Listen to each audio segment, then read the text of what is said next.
Fala pessoal, tudo bem com vocês? Que jogo, hein? Teve de tudo. Polêmica, expulsão, gols anulados, lei do ex, muita coisa pra gente falar. E a segunda vitória sob comando de Dorival Júnior.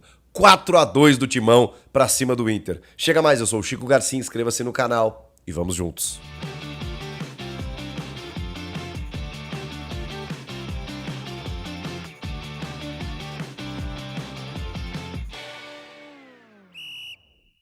Esse vídeo em nome da KTO, kto.bet.br, a maior casa de apostas do Brasil. E você está convocado para a Liga do Milhão. Você pode faturar até R$ 1 milhão.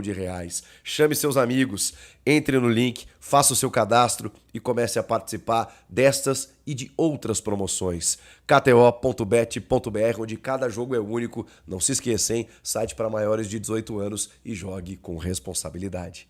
Bom, rapaziada, que jogo, hein? Que jogo para a gente poder falar. Eu sei que muita coisa se concentrou em relação à arbitragem, que foi protagonista pelo lado negativo, lamentavelmente, o que não é de se surpreender, né? Quando você escala um árbitro dessa qualidade, que é uma qualidade horrorosa, a do Paulo César Zanovelli, já conhecida, mas aí num jogo que já naturalmente tem um histórico, tem polêmica, tem reclamação de ambos os lados, tem uma rivalidade recente.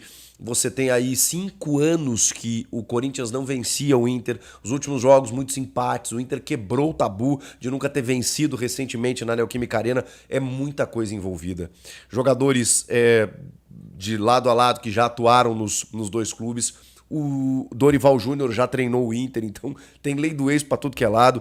E assim, uma pressão gigantesca, né? Naturalmente aconteceria. E ele não apitou o jogo, né? Quem apitou foi o VAR, e eu já falei aqui, já inclusive pus uma análise no Shorts aqui, tá bem resumida, mas eu vou falar dos lances aqui também, porque eu vou falar de outras coisas. Eu acho que tem muitas coisas pra gente poder falar desse jogo, que elas foram interessantes no aspecto tático, no aspecto das escolhas do Dorival, e desse trabalho que tá começando. E também tem o lado do Inter aí também na jogada. Bom, o Corinthians do Dorival, hoje ele foi titular, porque a estreia foi contra o Novo Horizontino com reservas. E dentro de uma prioridade física que o Dorival está colocando nesse momento. Ele deixou muito claro de que esses jogadores,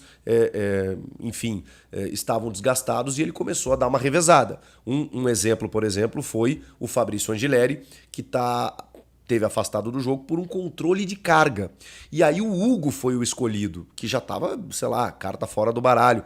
Mas é o Dorival olhando para o grupo inteiro. Como a gente viu aparecer figuras que não estavam mais entrando, no caso do Charles, o Alex Santana, até o Thales Magno, que jogou 90 minutos no meio da semana. Então o Hugo apareceu. Me surpreendi no primeiro tempo. Claro que tem a ver com a característica, ele até explicou isso. É um jogador mais defensivo, para ficar um pouco mais e liberar o Mateuzinho. Foi dessa maneira que ele escalou o time num 4-4-2. E aí já muda o sistema que ele implementou na estreia. E já muda completamente com o que o Ramon vinha fazendo. Ele pegou o elenco de jogadores e pensou: de que forma eu posso atuar com esses jogadores, com as características que eles têm, para eu ter segurança defensiva e ao mesmo tempo o jogo do meio para frente. E é isso que ele está fazendo. Dorival Júnior é treinador de futebol. E você percebe isso em 2 jogos. Que ele é treinador de futebol. Ele entende o que ele está fazendo. E eu não estou sendo oportunista aqui, porque daqui a pouco o Dorival vai perder, ele vai ter problemas, as escolhas dele serão questionáveis, e a gente vai aqui fazer esse papel. Agora, é inegável que o Dorival conhece futebol. Ele chegou, olhou o elenco do Corinthians e disse: tá, dá para jogar assim. E o que a gente tem? 2 vitórias. Mesmo que hoje tenha sofrido 2 gols. Num cenário até surpreendente, adverso, né? Tomando uma virada em 5 minutos, 7 minutos ali no final do primeiro tempo. Mas ele volta para o jogo. Tem a expulsão, tudo mais. Eu vou falar de tudo isso. Pois bem, ele escala o André Ramalho e o Kaká. Eu tô achando, não contem para ninguém, o Kaká mais seguro. E o André Ramalho é pauta para outro vídeo, tá? Deu uma declaração muito interessante, porque eu já tinha referido sobre isso. Não era só o André Ramalho que estava falhando, e ele falha individualmente. Não é só o Félix Torres que estava falhando, e ele falha individualmente, mas o sistema como um todo. E aí você tem que responsabilizar o técnico. Foi mais ou menos isso que o André Ramalho fez, tá? Nessa entrevista.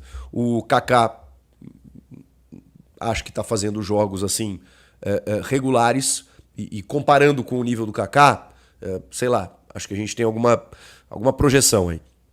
Meio de campo, ele não colocou, como eu imaginava, o Ranieri mais perto dos zagueiros. Claro que os setores estão mais compactados, mas o Ranieri se soltou em vários momentos. Então, o Ranieri, ele era um primeiro volante, juntamente do José Martínez, que corre pra caramba, os dois mais por dentro. O Carrilho, no primeiro tempo, atuou um pouco mais por dentro, mas ele teve um 4-4-2 clássico, com o Romero sendo uma figura pelo lado esquerdo, e o Romero tem essa vantagem, né? Ele é muito versátil, para cobrir o avanço do lateral e ao mesmo tempo ser um cara importante para fazer a ligação com o ataque. No ataque, Memphis e Yuri. 4-4-2, diferente do 4-1-4-1 que ele adotou em Novo Horizonte, com outros jogadores. Então ele adota esse 4-4-2 e no segundo tempo, cara, no segundo tempo ele joga o Carrilho muito pela direita, porque aí ele complicou completamente a vida do Bernabéu. O Romero cola na esquerda, depois entra o Thales Magno para fazer isso, e deixa esses dois no meio, com o Depay mais próximo do gol. O Depay no primeiro tempo chegou a flutuar em alguns momentos. O que é flutuar? Ele sai da área, como ele faz naturalmente, e ele puxou com ele o Fernando. O Fernando teve que sair à caça do Depay em vários momentos. E até nesse momento, quando o Inter percebeu que o Depay estava saindo para buscar esse jogo, ele teve que tirar o Fernando, o Inter até teve mais controle, teve mais posse de bola, depois de estar perdendo por 1-0, e avançou todas as suas linhas. Essa postura do Inter fez com que o Inter dominasse o Corinthians no final do primeiro tempo, e também com uma certa acomodação no jogo que o Corinthians teve depois de abrir o placar. O Corinthians abre o placar de que forma? Justamente com o Depay vindo, e aí é o craque, né? Ele de costas recebe uma bola em condição legal e de perna esquerda ele já faz o giro, quebrando toda a defesa, jogando no ponto futuro para o Yuri. O Yuri faz o seu jogo de corpo, quebra a espinha de dois zagueiros, né? O próprio Fernando e o Vitão, e chuta no contrapé do Antony, que fez um baita jogo, tá? O goleiro do Inter. Pegou muito. O Corinthians abre 1-0. O jogo até ali, isso é 20 e poucos minutos do primeiro tempo, estava equilibrado. O Inter estava tentando chegar mais pelo lado direito. O Corinthians tinha chegado, acho que numa jogada do próprio Depay, né? Que a bola bate na trave, que o Antony escorrega. Mas era só, não tinha muito mais coisa do que isso. E aí vem o gol do Yuri. A partir dali, como eu disse, o Inter faz isso aqui, sai, porque o Fernando tá entre os zagueiros, ele escolhe o Thiago Maia e o Bruno Henrique por dentro, o Alan Patrick para fazer a meia articulação, muitas vezes colando no Valência, o Valência que não tocou no caroço, mas o cara mais fixo lá na frente, e o Wesley pelo lado esquerdo, só que caindo por dentro. Essa foi a medida do Roger. Quando o Inter pressiona, o Inter tem muito jogador de qualidade técnica com a bola no pé, né? E aí, bom, o segundo gol foi uma pintura. O primeiro é uma falha do Hugo, num cruzamento do Wesley que começou a chegar. O Hugo já tinha feito uma defesa embaixo, ele chega pela esquerda, faz o cruzamento, o Hugo calcula mal essa bola, ela vai saindo dele e chega o Aguirre também antecipando a marcação para poder fazer o gol de empate. E o segundo, como eu disse, é uma pintura, porque é de pé em pé, o Inter trabalhando bola, com ultrapassagens, a bola chega no Thiago Maia, que faz o segundo gol, uma virada assim, na cara do Corinthians, e o Corinthians sem reagir. Depois reage no final do primeiro tempo, mas a coisa acontece mesmo no segundo. O segundo tempo ele tem alguns ingredientes. Primeiro, o Alan Patrick cansou e sai para a entrada do Oscar Romero, que é o irmão gêmeo do Angel Romero. Mesma função, características diferentes e qualidades indiscutíveis, né? Então o Inter perde ali o seu principal jogador em termos de circulação de jogo. E o Inter tá vencendo a partida, tá? 2-1. E o Corinthians troca o Hugo pelo Matheus Bidu. Para quê? Para soltar mais os dois laterais, né? A ideia inicialmente era segurar um pouco mais o Mateuzinho, mas o Mateuzinho apareceu muito bem depois da expulsão, especialmente. O Bidu acabou sendo essa válvula pelo lado esquerdo. E o Carrilho, ele abre muito, aí é uma medida tática pelo lado direito, e aí, cara, com o Mateuzinho fazendo essa dobra lá do lado direito, o Bernabéu não conseguiu, cara, vai ter pesadelos com o André Carrilho. Impressionante. O que ele jogou, e o jogo do Corinthians foi muito pelo lado direito. Mas aí começam a aparecer os gols anulados. Eu já me posicionei, né? Já falei que o gol do Yuri, que é essa jogada que, segundo o Dorival, foi trabalhada e treinada, aí você vê o que é treinador. Cara, eles trabalharam muito essa jogada. E essa jogada aconteceu inúmeras vezes no jogo. E os gols saíram todos por ali. Vai pra direita, o Carrilho leva vantagem, seja indo para a linha de fundo ou muitas vezes conseguindo esse cruzamento da intermediária, quando ele tem liberdade, ou tabelando com o Mateuzinho. Muitas vezes ele ia para a linha de fundo, vinha 2 na cola, ele recuava, o Mateuzinho fazia esse cruzamento. Todos no segundo pau. Para quê? Para tirar a defesa do Inter e tirar o goleiro também. Porque aí o goleiro não consegue pegar essa bola. Vinha do segundo pau, ou tava ali o Romero ou o Matheus Bidu para fazer uma jogada combinada. No primeiro gol, o Romero, que eu até achei que tinha dominado com a mão, depois eu vi que não, sobra pro Yuri, o Yuri faz o gol. Vai no VAR, eles anulam por uma falta na origem do Mateuzinho. Esse lance eu achei falta. Mesmo distante, mesmo na linha divisória do gramado, isso é uma outra questão. O Carrinho, ele pega o pé do Wesley, e aí depois, a dividida, né? Ele acaba pegando a bola e na sequência ele mesmo faz a ultrapassagem e ele faz o cruzamento. Porque aí ele combina ali com o Carrilho. Então, nesse caso, eu acho ok anular o gol, tá? Embora um crime, né? Lamentavelmente, não é o que eu queria, mas ok, pelo VAR você tem que anular. O segundo gol, que é o gol do Depay, já é o 3-2. Esse eu achei um absurdo por duas questões. Primeiro, o árbitro Paulo César Zanovelli está de frente para a jogada, e se você vê a repetição, quando tem a disputa ali que o André Ramalho pega na bola ou pega no pé com a bola e tal, aí você tem que analisar o frame a frame, ele faz assim, ó, pro jogo seguir. Só que aí o jogo volta no campo de defesa, ele cruza a linha divisória do gramado, volta pro campo de defesa e aí o Coronado dá o tapa, achando o Carrilho lá na frente, que faz o cruzamento pro Memphis fazer um golaço. Um golaço. Ele depois reclamou na rede social aí com razão, né? Que puta golaço fez o Memphis. Mas aí o VAR vai lá, não, peraí, vamos achar alguma coisa pra anular esse gol. Tem uma falta aqui na origem. Campo de defesa, gente. Eu acho isso muito distante do gol pra você anular. Enfim, esse eu acho uma sacanagem. O primeiro eu anularia, esse aí de maneira nenhuma. Só que aí tem a expulsão um pouco antes, que é com 10, 11 minutos, né? Na verdade, o Bruno Henrique vai acabar saindo com quase 15, que eu até falo que o Corinthians teria meia hora com um jogador a mais para poder jogar. O Bruno Henrique, ele dá uma pegada, ele já tinha um amarelo, ele dá uma pegada no Ranieri e toma o segundo amarelo, só que aí o VAR não pode entrar. Tem uma falta na origem, é verdade que ele não marca também, porque ele não marca nada, né? É um árbitro horroroso. E o VAR não pode entrar nesse lance de origem, porque não é lance de cartão vermelho, é lance de amarelo, que tem como consequência o vermelho. Enfim, o Bruno Henrique, pela falta que faz, ele é corretamente expulso. E aí, obviamente muda, né? Muda. Tanto que o Roger, ele coloca ali inicialmente o Gustavo Prado, que é um meia, mas ele já tinha o Oscar Romero, mas aí na sequência ele coloca o Luiz Otávio, que é para dar uma segurança, o Fernando já baixa para zagueiro de novo, e aí o Inter fica mais resguardado. A partir dali só deu o Corinthians. Inicialmente o Dorival ia colocar o Maicon, mas aí depois ele tira o Martinez, mas ele também tira o Romero e coloca o Thales Magno. Então, e o Maicon, que tem mais uma qualidade, né, de construção de jogo, começou a avançar. Depois ainda ele dá a cartada final, que é tirar o Ranieri e colocar o Coronado. Enfim, só deu o Corinthians no segundo tempo, pressionando, justamente nessa jogada, muito nessa jogada. Carrilho pelo lado direito, ganhando todas.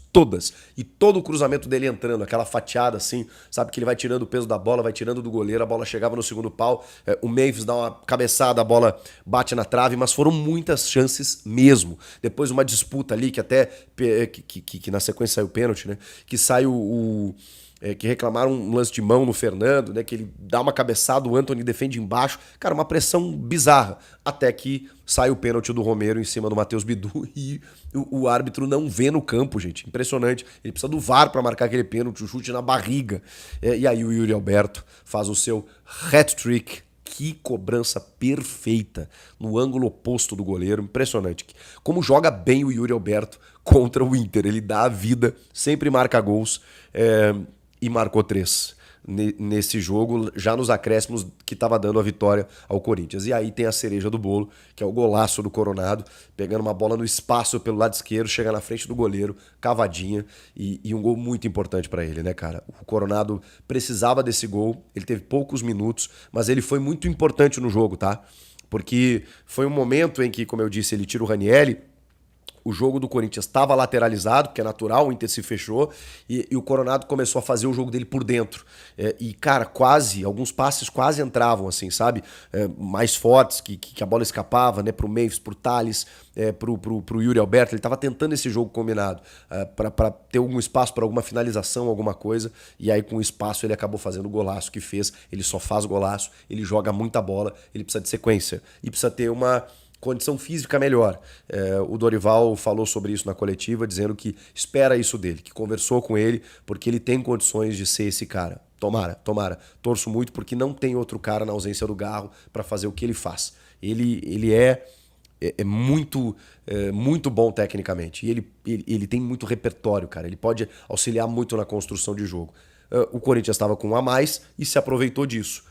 E quantos times não se aproveitam? Muitas vezes o próprio Corinthians, desde o ano passado, vinha tendo dificuldades de não aproveitar esse jogador a mais. Já é uma mudança. Já vemos um time do Dorival com compactação, aproximação entre os setores, rodando o elenco e os jogadores já entendendo o recado. Já vemos algumas jogadas características em que a leitura de jogo acontece. O time adversário tá assim, bom, então eu vou postar meu time dessa maneira para tentar buscar o resultado. Força de superação, toma uma virada no primeiro tempo e busca uma virada no segundo tempo.